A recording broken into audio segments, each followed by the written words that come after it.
Welcome everyone to today's PrEP webinar. Our presentation today is Empowering Patients Through Music, a practical guide to person-centered care. Our presenters are Pauline Broberg-Lewin and Nadya Dereskavich, and they're going to be introducing themselves in a few minutes. But I wanted to let everyone know that today's presentation is sponsored by the New Jersey Department of Health and the New Jersey Department of Human Services and the Rutgers Institute for Inpatient Psychiatric Rehabilitation. My name is Jen Sperduto, and I'm joined by my colleague Dawn Reinhardt, and we are both from the Rutgers Institute of Inpatient Psychiatric Rehabilitation and the Department of Psychiatric Rehabilitation and Counseling Professions at Rutgers University. Next slide, please.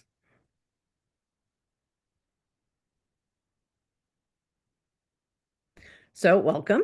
Today's presentation is an interactive training, and we encourage you to ask questions and participate throughout the session. You can ask questions in the chat box. The presenters today have requested that to hold the questions to the end, or that they'll address the questions at the end. But if you have something that pops up and you don't want to forget your question, throw it in the chat box, and Dawn will kind of manage that and make sure everyone gets their questions addressed at the end. Also, in the chat box, you'll see it says either everyone or host and panelist. If you want everyone to see the question, you can just change that to everyone. That way we can all see it. Otherwise, only the host and panelists will see your question. A training evaluation will be available at the end of the presentation, along with the handouts, any training materials, and a certificate of attendance that you are here today. You will also have access to a recording of the webinar that will be available at our website, at this website that I was just trying to post for you. This is Jen multitasking that doesn't go well. Okay, so next slide, please. So quick disclaimer, the Psychiatric Rehabilitation Education Program is an online forum for a variety of topics relevant to inpatient psychiatric hospital staff. While Rutgers and DBHS and DMHAS are co-sponsors of this program, the PrEP webinars are peer presented, and as such, the content is independently developed by the presenter or presenters each month, and the views and opinions expressed in the program are those of the speakers and don't necessarily represent the views and or positions of any entities that they represent. Next slide.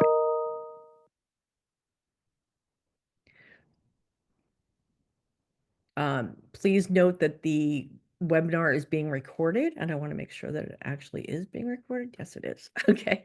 The session is being recorded so that we do have a session to show you a recording on the webinar tomorrow. Next slide, please.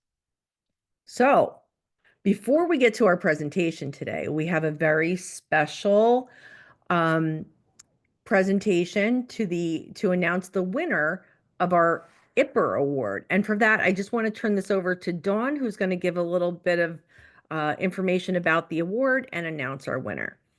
Hey everyone, and welcome. And we're really excited to have our winners here. We had a lot of amazing submissions for our first annual Institute for Inpatient Psychiatric Rehabilitation, it's a mouthful, award of 2024.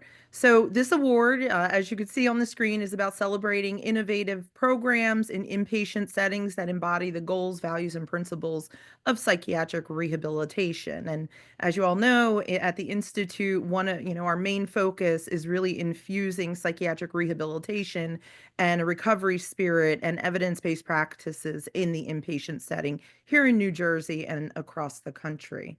So, without further ado, we had about 1,054, exactly 1,054 votes come in nationwide from 32 states across the country. But our winner had 583 votes, which was almost 55%, 54.3% of the total votes cast. And that program is the Blazer program, nominated by Tyson Keller and Moccasin Ben, Mental Health Institute. And we're really excited to have them here. Just to give you a little background about the Blazer program, and then we're going to turn it over to the team there. The Blazer program was named for Dr. Blazer, who was a Russian psychiatrist who emigrated to the United States, fleeing persecution in Russia.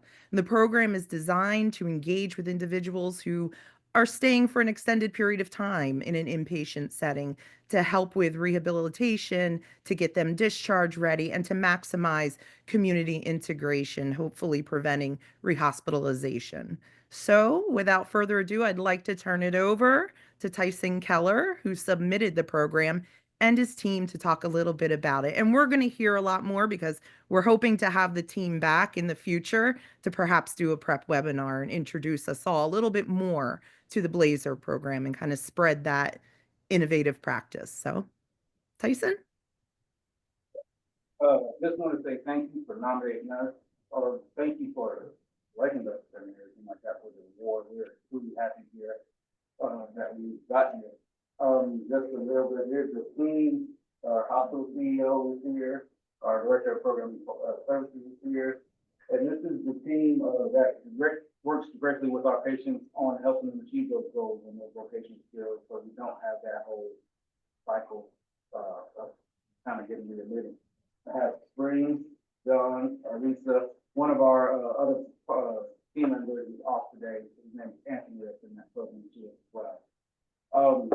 Just to give you a little bit about the program, they work more of the day-to-day stuff in the program. To give you a little, so they go to this. We have a house that's on site there where our patients are able to go, and it kind of ranges from the time frame from 9 to about 3:30 with a break in between for lunch. Where the patients go and work on those skills. They're all kind of skills from vocational skills, life skills. We have money management, pain management, meds management. We do cooking. They do all kinds of different things up there at the house, and they can tell you a little more about some of the direct stuff that they do. But the program is an amazing program. We're proud of it here.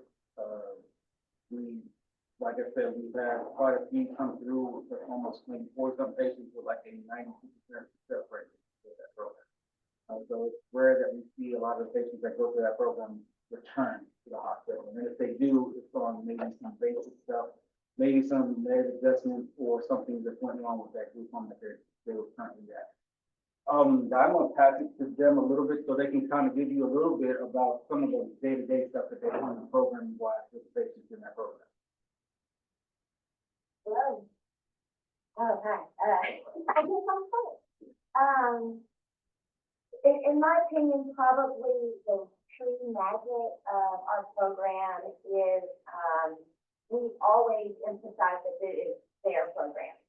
And so we kind of run a lot of things kind of like a democracy. We take votes anywhere from what we're going to do that day for our fitness routine to what we're going to eat that Friday. So we do daily fitness. We do the things. We have beautiful grounds here where we have trails, so we're allowed to walk the trails, which is an awesome thing. Many of them are just so excited to get out in nature. That's a huge benefit. And it's really nice part of the program. And we do a lot of groups while we're in the group as well. We cook together on Fridays. So that's a large part of the program is we get them to research a meal budget, we give them a certain amount of money that they can use. They go online, they research what they want to cook, how much it's going to cost, if we're going to have time and time frame to do it, and we cook together on Fridays. And that has become, of course, they love that because it's not the cafeteria food, and breaking bread with one another really starts bringing people together. You start having really good conversations at our table, and people start opening up, and that we become like a family. I think that's the beautiful thing is they start building trust in their caregivers because so oftentimes they've been institutionalized for so long, and their caregivers are just telling them where to go, when to go, blah, blah, blah. Whereas we start developing conversations and a trust relationship with them to where I think that's why we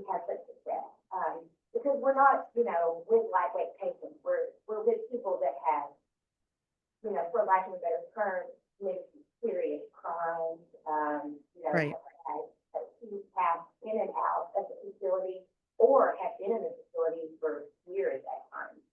And we're prepping them to get somewhere. So it's modeled after a group home, but probably the nicest group home you've ever been to. Because they do have these places. We do a lot of vacations. We, once a week we go somewhere in the community and do some volunteer work. It might be at a food bank. It could be the So, Ronald McDonald House. We also So go it- to. so it sounds like you're doing a lot of work to get people involved in the community and to give them that sense of social connection as well and vocational experience. That's amazing.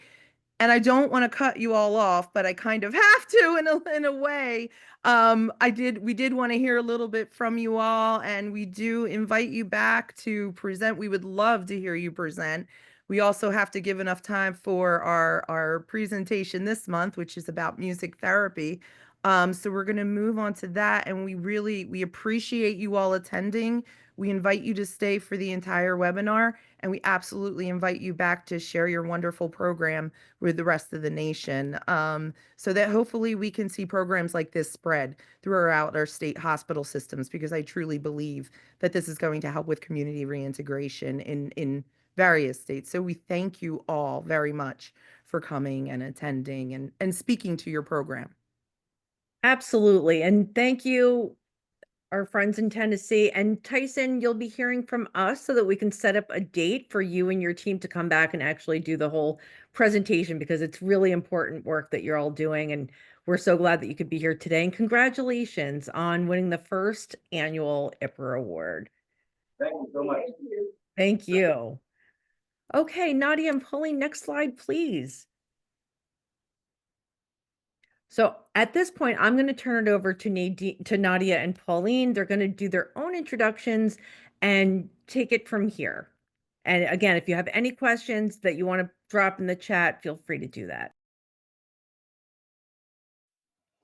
Thank you all so much. Hope you can hear us okay. So my name's Nadya, and I'm a music therapist at the Trenton Psychiatric Hospital.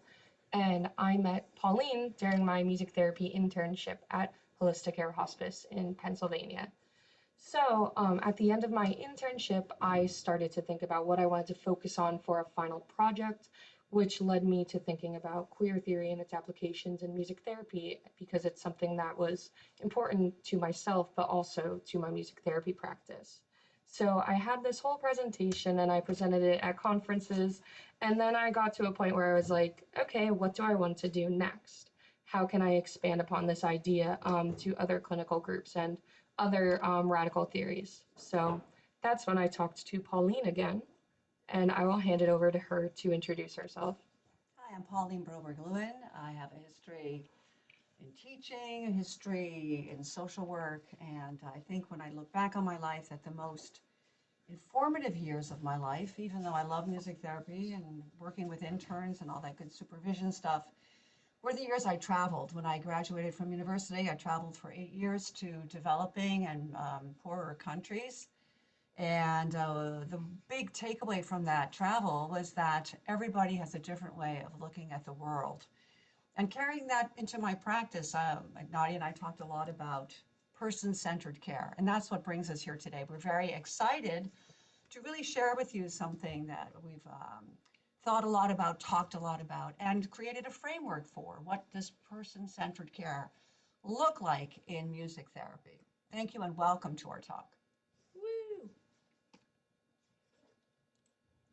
So these are the learning objectives that we're hoping to cover during our presentation. So I'll leave those up for a couple seconds just to give a quick run through.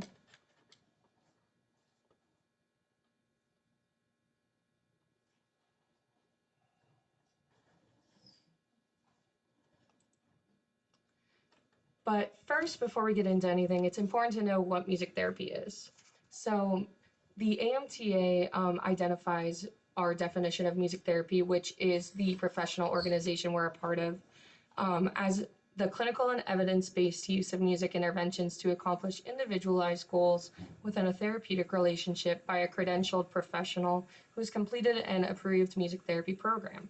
Music therapy interventions can address a variety of healthcare and educational goals, and some of those that they note on their website are promoting wellness, managing stress, alleviating pain, expressing feelings, enhancing memory, improving communication, and promoting physical rehabilitation. So those are only to name a few.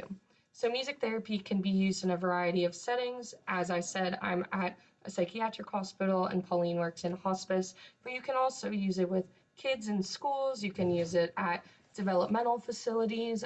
Really anything can implement music therapy. So the questions that we hope to answer in our presentation are: what factors should be considered when providing person-centered music therapy care? What would a unifying person-driven and patient-driven music therapy care framework look like? Also, how might person-centered care be reflected in music therapy assessment? And finally, how can person-centered care be reflected in music therapy clinical and musical interventions? So I want to start by thinking about person-centered care and what the definition of person-centered care is. And there are many different definitions out there of person-centered care, and some are system-based. And systems-based really, as you can see by this example, talk about the nature of care. Now, besides system-based models, there are also therapy-based models. And these really have to do with the role of the interprofessional team. And you see here an example from Yao. Another kind of definition of person-centered care is client-based definitions of care, comments about care. And these really emphasize the relationships among individuals that are part of the team. Now, notice client-based, and we're talking about person-centered care. This leads us to the next slide, which is that there are definitely problems in even the language that we use to talk about person-centered. A lot of ambiguity in terms of meaning and in terms of terms, and even of the optimum method of measuring the process and the outcomes of patient-centered care. So beware. Here we go. Next slide. These are all different names for person-centered care that you find when it's starting to examine peer-reviewed articles. And you see that they're completely different. And you can do a lot of word searching on person-centered care or any of these and come up with gazillions of articles that touch on the nature of person-centered care within a specialty area. Before going in deeper to music therapy and person-centered care, I want to do a brief overview of some of the key players of the person-centered movement. So of course, there's already in the 1860s, people like Florence Nightingale talking about the individual needs of patients. In 43, we have two concurrent new wonderful theories. Maslow really identifying that you can't even really talk about person-centered care, about what it means to be fully alive and to have a place in the world without first meeting basic criteria of safety, for example. Erickson talks about all the different questions at different stages of life, the 7 stages that Erickson identifies. And this would suggest that even what is considered person-centered care changes depending on where somebody is in their life stage, and also how they answer basic questions, for example, about trust and mistrust when you're a baby. Later, we see mindfulness, very, very popular, and trauma-informed care. And that's really the big catch-all right now in music therapy. We have colleagues, and they're starting trauma-informed certification programs, and all the psychological theories that we use, prolonged exposure, the eye movement technologies and things like that are really being pushed within the field of music therapy. Carl Rogers is considered the founder of person-centric therapy, and his work is also known, just to make it more fun, as Rogerian therapy, which just rolls off the tongue. Let's take a look at some of the things that Rogers advocates. Well, of course, he advocates for person-centered care. And this was revolutionary because before this, everybody had kind of their own answer, their own approach to getting the individual to a place where they were more functional. Rogers also talks about non-directive approaches. Again, like leaving it up to the patient, letting the patient guide the therapist. And the goal of his type of therapy was a fully functioning person. So not necessarily to change certain things, but to become fully functioning, fully alive. Core conditions of the therapist, according to Rogers, are empathy, congruence, and unconditional positive regard. That's like I have for you, Nadia. I'm just saying, just putting it in there. So really important to approach patients from these perspectives. Next. Let's talk about person-centered care now, this model, this Rogerian therapy model within music therapy. This is how person-centered care at the starting point, but what it looks like. A music therapist creates a supportive, empathetic, and non-judgmental environment. Treatment is tailored to the client's needs, interests, and personal goals. And the music therapist's role is to provide a space conducive to uncensored self-exploration. So you create the space, the right space, a non-judgmental space, let me have it space, and the patient will, in that environment, heal themselves. That's the basis of the premise. So all of that is great, but there still are many issues with person-centered care, especially when it comes to music therapy. So the first thing we noticed was we looked at over 10 music therapy schools out of the 70 in the US. We focused on the ones in the Northeast, and we saw that in the curriculums, they had no person-centered care courses. Only one school actually, in their mission statement, made a point of saying that they focus on social justice and current issues. The next thing we focused on was our professional organization, AMTA, has affinity groups, which are basically groups for people who identify as different characteristics can go and meet people who are of that identity. So here we have the list of all of the affinity groups that the AMTA has identified. So we have disabled, Black, fat, Southwest Asian and North African, LGBTQ+, Asian, Latin American, Chinese, Cantonese, Malaysian, trans and non-binary, Jewish, LGBTQ+, and allies, and neurodiverse. So looking at these affinity groups, we're really only focusing on culture, religion, and body type. So it's almost like we're saying that those are the only things that identify a person. And even within this list, looking at just the queer groups, we have LGBTQ+, then we have trans and non-binary, and then we have LGBTQ+, and allies. So we're almost like causing more discrepancies and signaling people out more within their own groups even.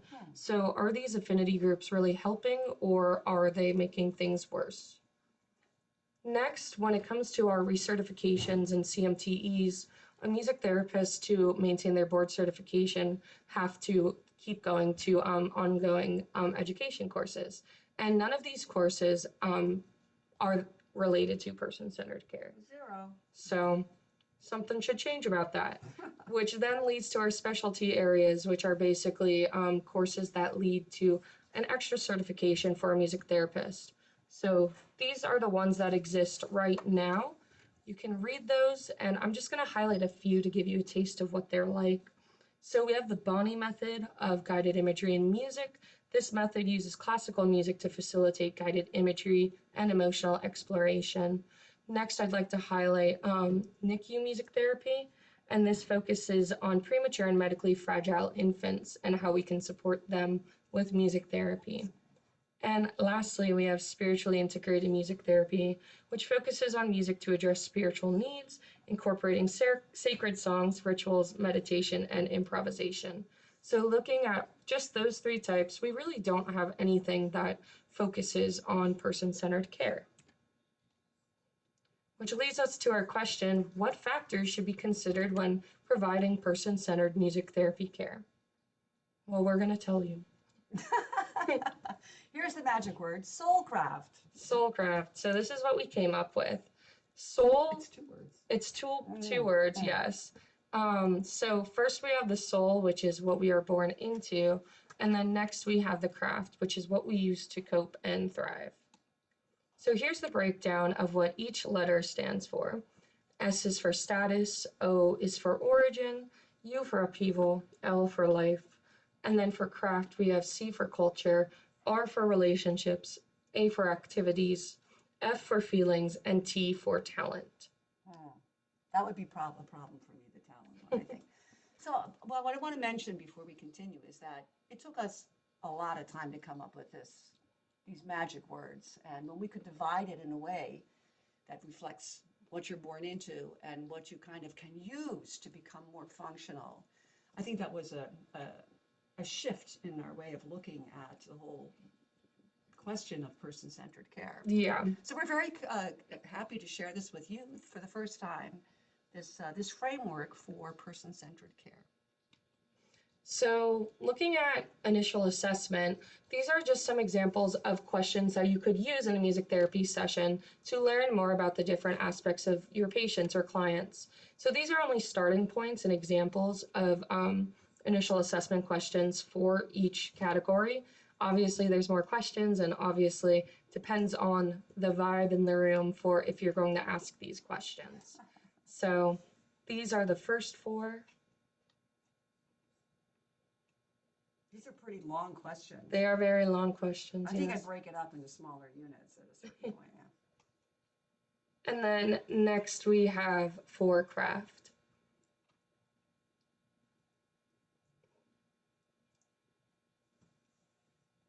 Nice. So now we're going to get into different music therapy interventions that we could use for each letter of Soulcraft. So the smallest playing space I've ever had. It's going to be awesome. So the first intervention we have is a blues improvisation, and this is when a music therapist plays a 12-bar blues, and they encourage the patient to complain about aspects of their life with guiding prompts. So these are just some examples of guiding prompts we could use to talk about status, but we're first going to just highlight one for the sake of this presentation. So I'm the therapist and Nadya is the patient, and you can already hear the sevens that make these chords ambiguous. You can fill in as you like. Work every day. And I don't make a dime. That's not fun. Work every day. Is it worth my time? Work every day, every single day. Oh. It's a crime. It's a crime, it's a crime.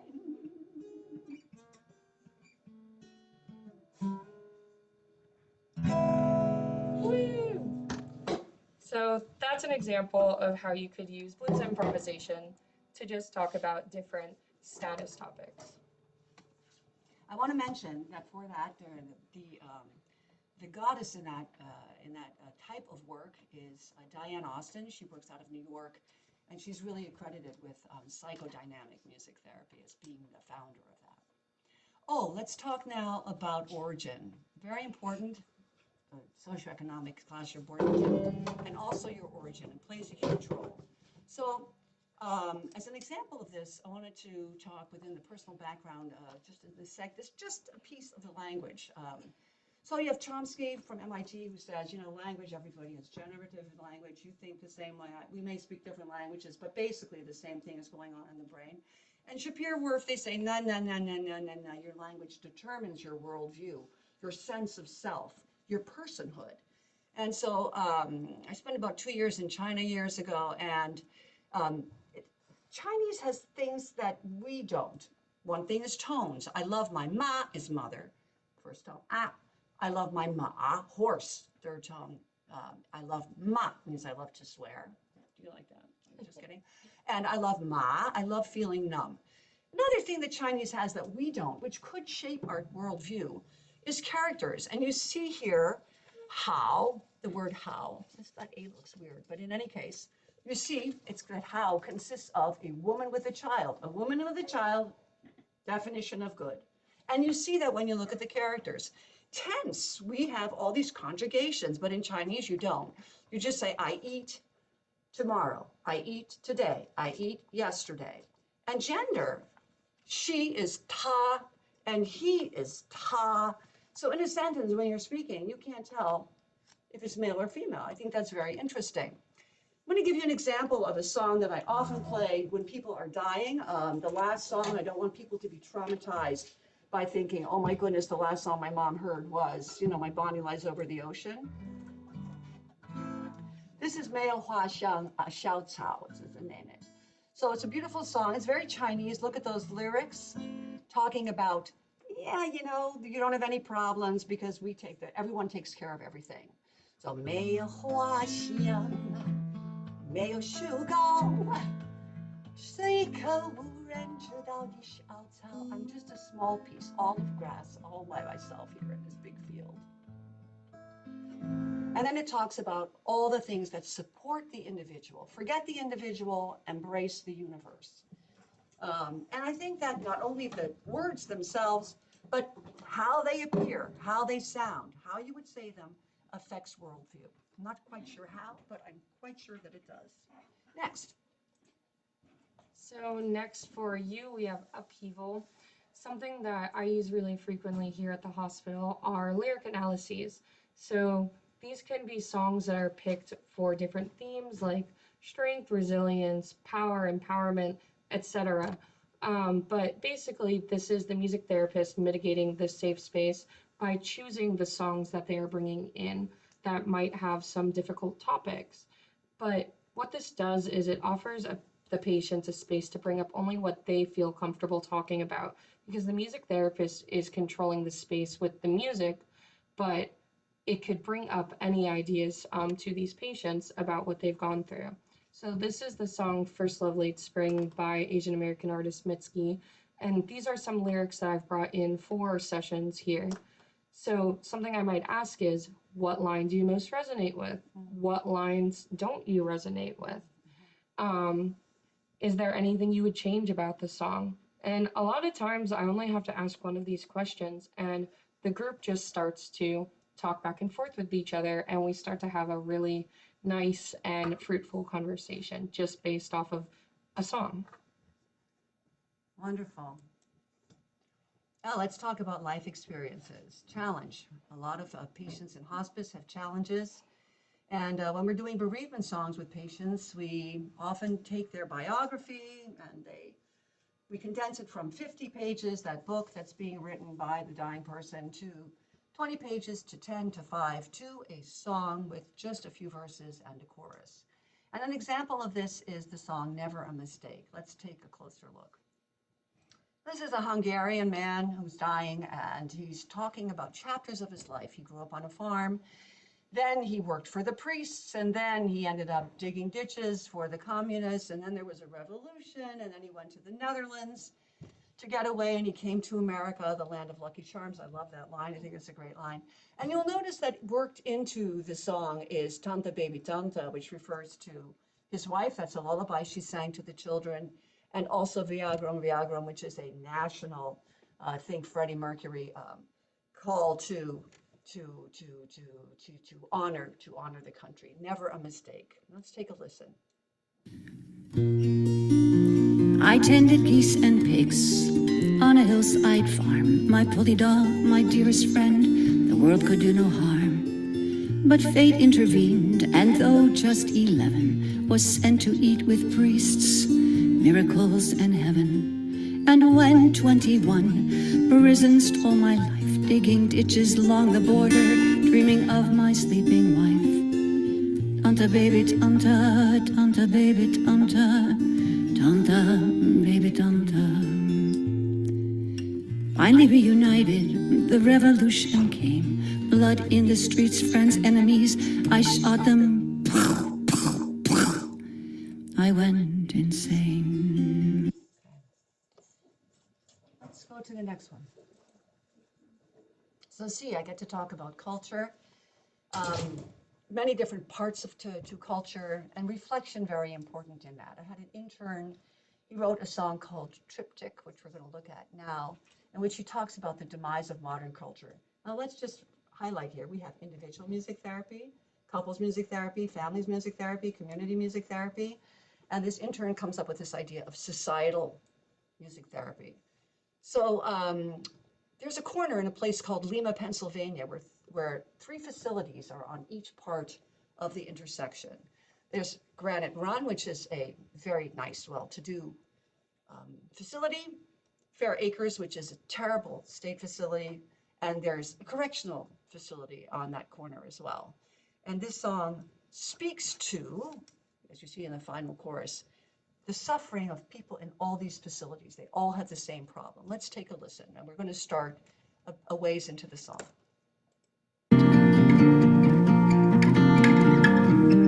If I'd known when I owned a home, I'd never be here all alone in this infinite sleepover.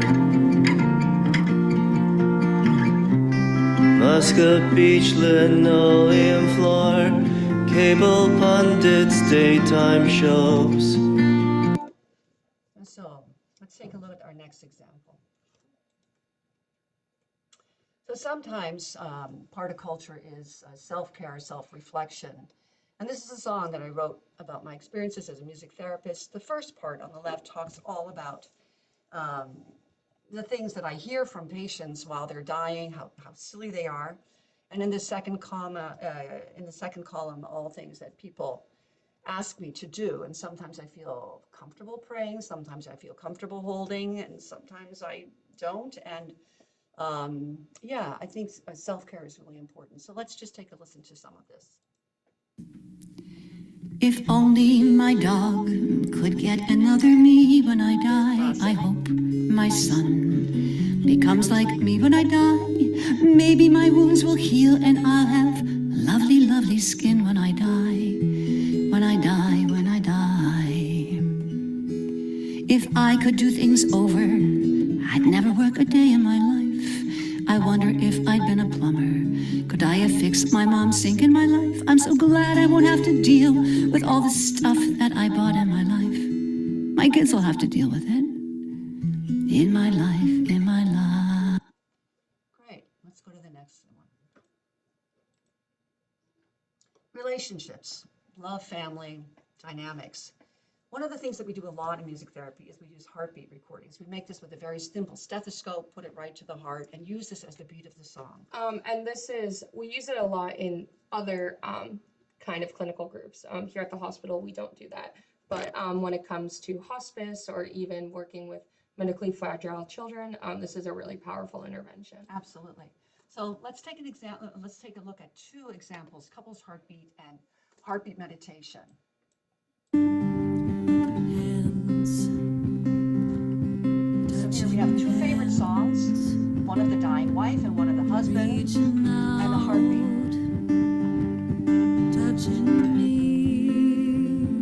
Sweet Caroline here, which was her favorite song, and the intern blends it beautifully into a Billy Joel song. Good times never felt so good. Hear the heartbeat in the background. I'm inclined, to believe they never would. But now, this is the time to remember, 'cause it Billy will Joel. Okay, great. Thank you for that. forever. So heartbeats can also be really great in meditations. Do we have this one? Okay, great. This is from a CD that we produced for bereaving families. This is a series of chords, very meditative.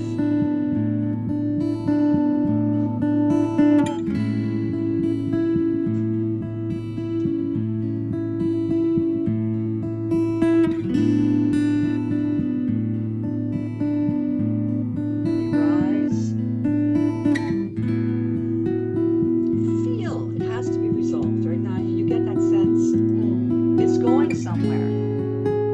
we invite families, when it gets to that max, that climax, to say something when the heartbeat returns. This could be the name of the patient. It could be a mantra, a quote from scripture. Almost there. Here we go.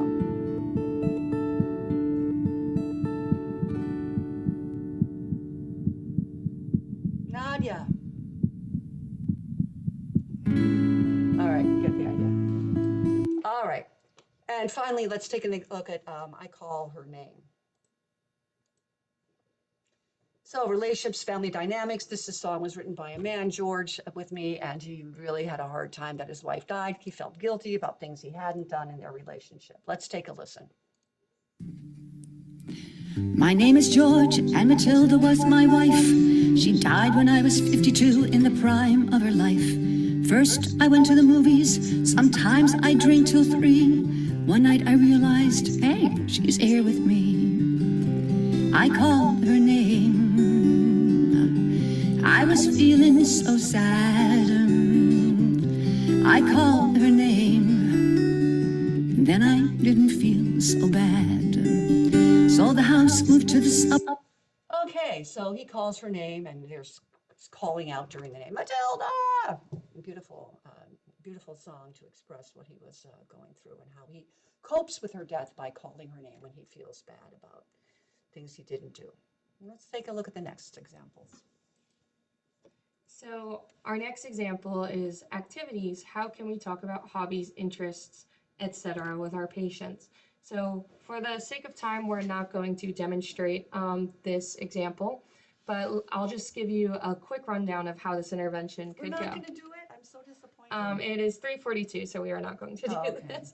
But basically, we keep a consistent drum beat, and then someone raises their hand, and when they raise their hand, they share a fun fact about themselves. I like to paint. And then we go back to the drumming, and then I might respond back, I also like to paint, and so on and so forth. And this is a really powerful, both individual intervention, but also in a group, you can get a lot of really silly things going on, lots of fun banter between the patients and the music therapists. And it's a really nice and relaxed way to share things about ourselves. And then next for our feelings, something that's really powerful that we do here at the hospital are lyric rewrites, which are when we take an original song that already exists. Patients might know it, they might not know it, but either way we have a set structure already to a song. And sometimes we can attach a psychoeducational component to this. We could talk about affirmations, we could talk about self-esteem, treatment, etc. And then we take the structure of that pre-written song and we rewrite our own lyrics to it. There's also a really great element where we listen to the original song as well and then compare it to our new version and talk about what's different, what do we like, what don't we like. So an example of a song that I use here frequently is I Am Light by India Ari. Love that song. And this entire song is all affirmations. So we'll talk a little bit about what affirmations are. How can we use them in our day-to-day? What do we benefit from them? And then I have the patients write their own affirmations and their own version of the song. And then we all take turns saying our affirmations in front of each other to the group while I accompany on guitar. And this can be used, the patients sometimes sing, sometimes they just speak, sometimes they rap. It depends however they feel comfortable, but it's kind of nice seeing them get a little shy and then each of the patients encourages each other to share their affirmations. And it can be really powerful. So that's how we can use lyric rewrites. And finally, we have T for talent, creativity, artistic preferences, music, etc. We're really lucky in our line of work to work with a lot of clients and patients who are very talented people and they are creative in a lot of their own ways, whether it be music, art, etc. And something we do frequently here at the hospital is we write songs together or we recreate our favorite songs. So what this kind of looks like is we might select a pre-recorded beat to rap over, or we might work with the instruments we have and create live music for our song. And the music therapist basically helps patients kind of rein them in a little bit because they're so creative. We got to structure it. And we try and find a purposeful topic like we were talking about with the lyric analyses. Or the patients might come up with the topic themselves, but we're helping structure the way that the song gets written. And yeah, it's really great. So besides all these examples that we've given you along soul craft lines, there are other things that we really didn't touch on, that there's living diaries. There's a growing contention among music therapists that song compilations are where it's at, not creating individual tracks and coming out with the perfect 3-minute song in the privacy of your room at night. Also, autobiographical playlists are becoming very popular. One song for every 5 years of life that accompany a life story. I have an intern who's working on an app called Sonic Bridges, in which all these things can be put into the app, and it comes out with this beautiful compilation to highlight the different features, the important moments, the salient features of a person's life. And what we didn't talk about today was improvisation. Improvisation is an incredibly powerful tool. Very often in Western music, we play in majors and in minors, happy and sad chords. But with improvisation, we can go into more jazzy chords, the minor sevens, bum, bum, bum, bum, bum. You add the 7th note on top, and suddenly there's much more room for ambiguity, as I mentioned earlier. And you can really talk about anything. You play one chord, near, and you look at the person, the patient, and you say, if only. And you just hold that chord. And then a few minutes later, after they're talked out, you look at them again and you say, how I wish. Fantastic way to work with people. And some other interventions that are really person-centered that we use here at the hospital too are karaoke, which we have a lot of patients who are nervous about participating in music. So when they hear their favorite pre-recorded song, they get to sing, and it can be really powerful because we're making music more accessible for them, as well as art making, where patients can make art to music. And this is really great because we have some patients who are more comfortable with art, but they're not comfortable with music. So we're bridging that gap of their creativity. I want to point out that both art and music and movement, and also what we call psychodrama, these are the creative arts, all are therapy modes that do not require language and unifies them as such. I want to end with our favorite quote. Actually, Nadya used this in her presentation. Her final project. I love this quote because it speaks to the mystery of mysteries, person care. Treating everyone the same does not mean treating everyone with equality. And when we start to regard equality as something that each of us are entitled to, and that each of us has a different definition of that, and that we, as music therapists, can not only speak to that, but can sing to that and use the power of music to draw out people's understanding of themselves, then we're really on the right path. Thank you for your time. Here are resources. And we can get to some questions if we have time. I think we have, didn't do so bad. Yeah, you have a solid 10 minutes. So if there's any questions, you guys can type your questions in the chat box, or if you want to raise your hand, excuse me, if you want to raise your hand, I can open up your mic.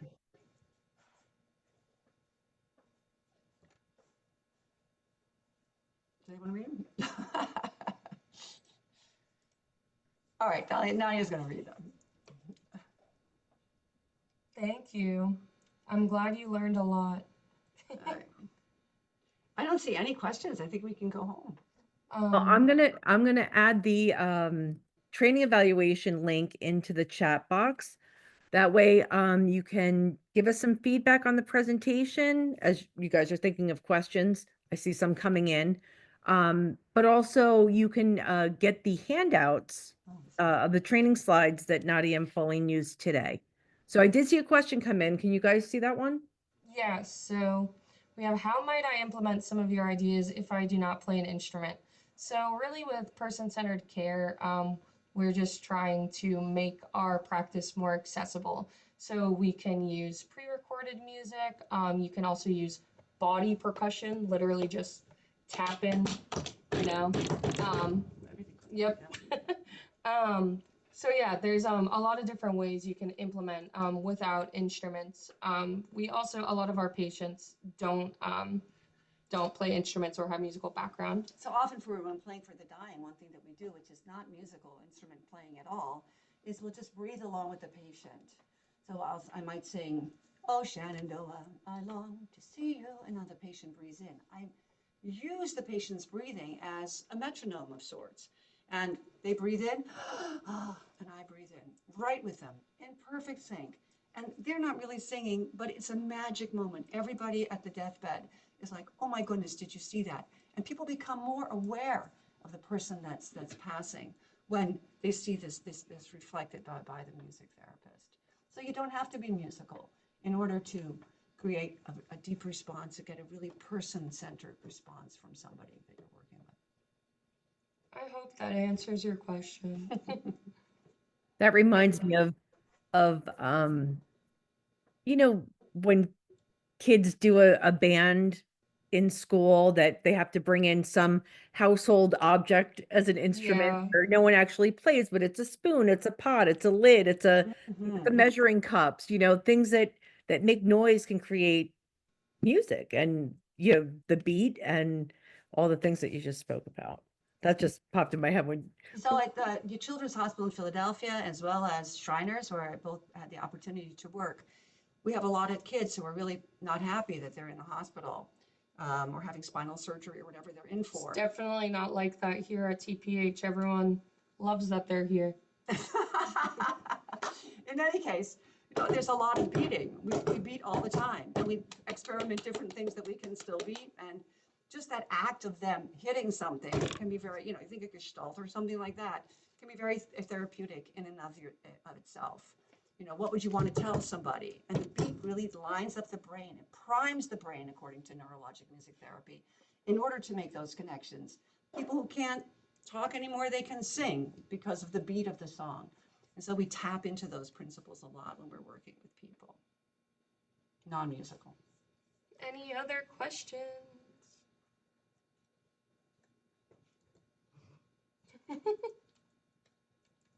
I see somebody said, "I learned a lot." I think that's good, right? Yeah. All right. Well, if there aren't any more questions, we'd really like to thank you for watching. Can they get our contact information? I don't think we included that on the slides. I can send that. That would be great. I can add that to the training evaluation. Thank Yeah. you so much. That's I can perfect. add your emails in there. There is another question. I was very interested in what you were saying about affinity groups and being a space for exploration and improvement. Well, not really a question, but thank you, Lauren. That's my boss. Thank you, boss. We've talked a lot about that, if those affinity group things, and it's just really amazing. Socioeconomic, being poor is not included, and yet I think that's really, it determines so much what we're able to do. I have interns, and there are rich interns, and they finish their internship in 5 months, and they do their final project. And there are interns that work 3 different jobs or 4 different jobs and take a year to finish.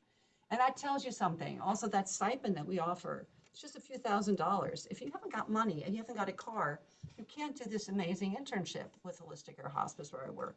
You just can't. It's just not an option. And so I think there's a lot to be said for including things like that in our affinity groups. If we're going to be infinity, let's be infinitely in affinity. That's how I look at it. And we don't do that right now. Also, I want to point out, there are 3, sorry, I'm going to get going here. There are 3 things related to LB. I brought that up. Yeah. It's just, okay, you go ahead, take it over. Well, no, yeah, we talked about that. So Why are there 3? Yeah. We don't have allies for fat people, allies, that's not included. So it just makes you think, like, why? It's just, what does it say about how we divide people and how we look at people and how we box people? And so I think that it's fine to have affinity groups, but I think we need more than that. We need person-centered care, because everybody has something that they identify with that's important to them. And guess what? They can tell you what that is, according to Rogers. And guess what? You can do musical work that brings out, that validates who people are, that affirms who they are, assures them that they're not crazy, that provides messages of love and reflection and reminiscence. And you can see yourself as being whole after just 2 sessions, I think, maybe 1 session, just kidding. All right. Well, I did add your contact information to the training evaluation. Wonderful. Thank you so much. For your emails. So I'm going to post that link for you guys one more time.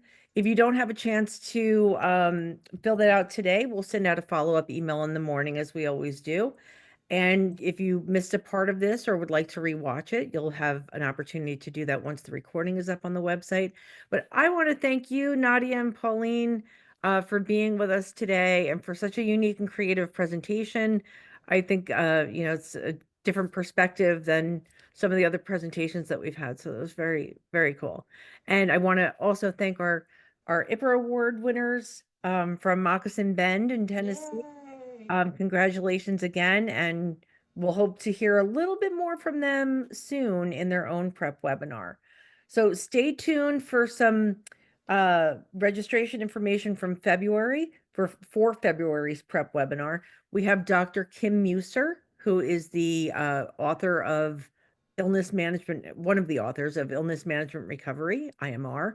So if you're familiar with that group and you would like to come and see Dr. Muser speak to us at the prep webinar, he's going to be sharing some of that information and some of his new research and work. So stay tuned for that. And we will see you all next month. So thank you again, Nadya and Thank Pauline. you. Thank you guys for attending, and we'll see you next time. Take care.